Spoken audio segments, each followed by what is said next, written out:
ci sono paesi, specialmente i comuni più periferici del Veneto, che sono senza alcun tipo di supporto e sportello bancario, specialmente per persone anziane usare l'home banking è già di per sé complesso e proprio in questi comuni c'è anche la minore copertura di internet e di banda larga, quindi è veramente un problema che i grandi gruppi bancari dovrebbero capire. Per fortuna che esistono ancora banche di credito cooperativo, banche del territorio che comunque mantengono dei presidi, però ripeto in tanti comuni, in quasi un centinaio di comuni del Veneto, lo sportello bancario manca completamente. Allora non è competenza nostra, anche se avremmo richiesto anche sull'autonomia differenziata la possibilità di appunto avere la delega sulle casse rurali.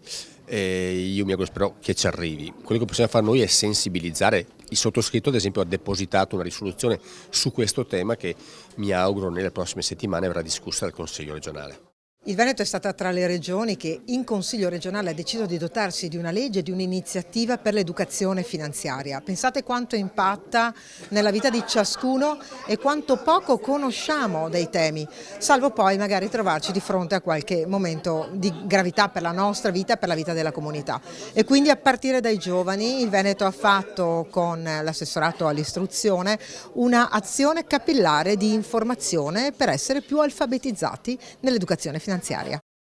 In Veneto sono troppe le filiali che si stanno chiudendo, molti paesi rimangono senza un punto di riferimento e questo è molto complicato. Uno per l'invecchiamento della popolazione, due perché il Veneto è un tessuto molto produttivo, terzo perché diamo spazio alla criminalità. Non avere spazi per le persone di avere uno sportello bancario di riferimento è un problema.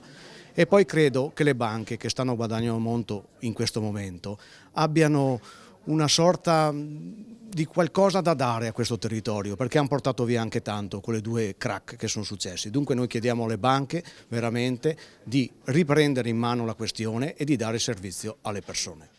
Come Wilk abbiamo avviato questa campagna contro la desertificazione degli sportelli perché i dati certificano una situazione veramente difficile. Una contrazione dal 2015 al 2021 di circa il 14% di comuni che hanno sportelli in meno, in Veneto si parla del 10% in meno e 1000 sportelli in meno in questo arco di tempo.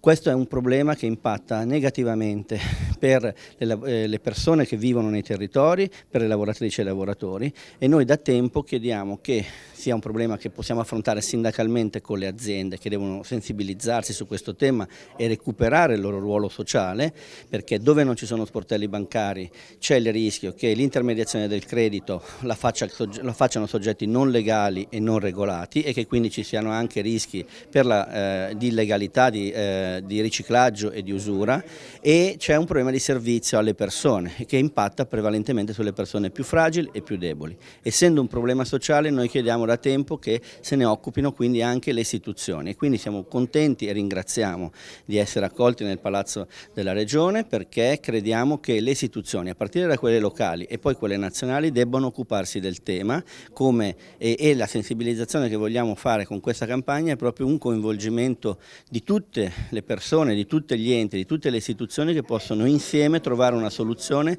per andare a favore delle persone che hanno bisogno soprattutto di quelle più fragili.